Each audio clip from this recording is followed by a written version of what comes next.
आज Nobel prize कितना प्रसिद्ध है यह मुझे आपको बताने की जरूरत नहीं है।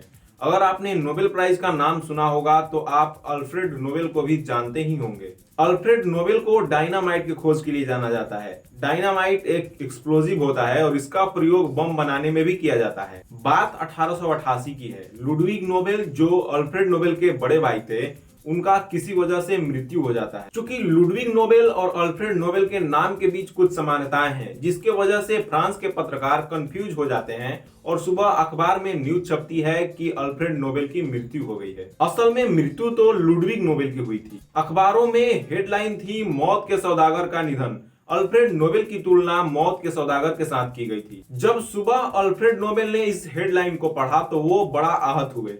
उन्हें जीते जी ये एहसास हो गया था कि उनके मरने के बाद दुनिया उन्हें किस रूप में याद करेगी। इंसान की पहचान तब होती है जब वो दुनिया छोड़कर चला जाता है। लोग इंसान के साथ साथ उनके कर्मों को भी याद करते हैं और अल्फ्रेड नोबेल चाहते थे कि उन्हें सकारात्मक रूप में याद किया जाए, उनके अच्छे कर्मों को याद किया जाए उनके जाने के बाद। डायनामाइट के आविष्कार के बाद लोग उन्हें गलत नजरों से देखने लगे थे। अल्फ्रेड नोबेल मौत के सौदागर वाले हेडलाइन से अंदर ही अंदर हिले हुए थे। उन्होंने ठाना कि मुझे अपनी छवि सुधारना है, इससे पहले कि देर हो जाए। कुछ सालों तक विचार करने के बाद 27 नवंबर 1895 को उन्होंने एक एक्शन लिया। वे एक स्वीडिश क्लब में गए, डेस्क के पास बैठे और अपनी वसीयत बनाई कि उनके जाने के बाद उनके धन का क्या होगा, उनका उत्तराधिकारी कौन होगा। करीब 4 पन्नों के उस विल में उन्होंने बताया कि मेरे प्रॉपर्टी के कुछ हिस्से मेरे रिलेटिव्स लेंगे, उनका कोई संतान नहीं था, इसलिए कुछ हिस्से नौकरों को दिया और बाकी हिस्से का एक फंड बनाया और लिखा कि इस फंड का, इस पैसे का जो भी इंटरेस्ट मिलेगा उसे वैसे लोगों को प्राइज के रूप में बांट दिया जाएगा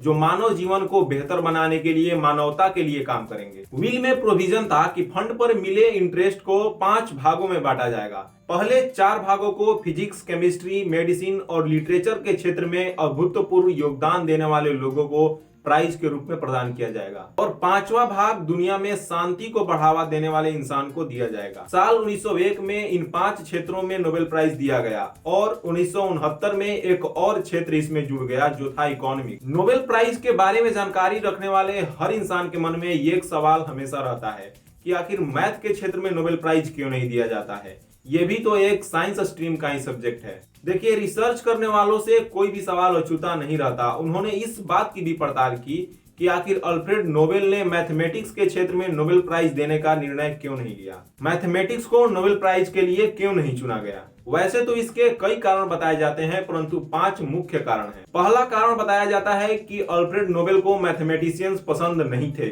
क्योंकि एक लड़की थी सोफी हेस, जिसके साथ अल्फ्रेड नोबेल रिलेशनशिप में थे और बाद में उसी सोफी का एक मैथमेटिशियन के साथ अफेयर हो गया, जिससे अल्फ्रेड नोबेल बड़ा दुखी हुए और मैथमेटिशियन से नफरत करने लगे। हालांकि इसका कोई एविडेंस नहीं है कि उन्होंने ये निर्णय उसी वजह से लिया था, लेकिन ये स्टोरी लोगों के बीच फ्लॉट करती रहती है। मैथमेटिक्स के क्षेत्र में नोबेल प्राइज न मिलने का दूसरा कारण ये बताया जाता है कि नोबेल प्राइज का मुख्य उद्देश्य प्रैक्टिकल इन्वेंशंस और डिस्कवरीज को सम्मानित करने का था और मैथमेटिक्स को एक थ्योरेटिकल सब्जेक्ट माना जाता है। शायद इसीलिए अल्फ्रेड नोबेल ने मैथमेटिक्स को नोबेल प्राइज के लिए नहीं चुना। मैथमेटिक्स के क्षेत्र में नोबेल प्राइज न मिलने का एक कारण यह भी है कि अल्फ्रेड नोबेल को फिजिक्स और केमिस्ट्री में रुचि थी। वो फिजिक्स और केमिस्ट्री के क्षेत्र में काम करते थे, इसलिए फिजिक्स और केमिस्ट्री को उन्होंने मुख्य रूप से चुना। अल्फ्रेड नोबेल को लिटरेचर में भी रुचि थी। उन्होंने कई नाटक और कविताएं भी लिखी है, इसलिए लिटरेचर को भी नोबेल प्राइज के लिए चुना गया।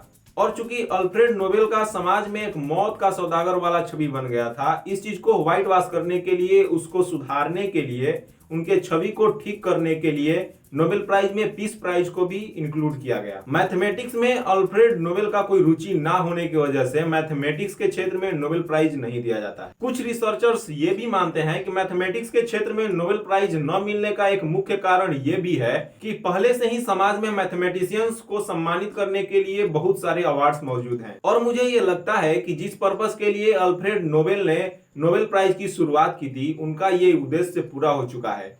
आज उनका नाम महान वैज्ञानिकों और अच्छे इंसानों के लिस्ट में शामिल है। आज कोई भी इंसान उनका नाम लेता है तो बड़े ही अदब के साथ लेता है।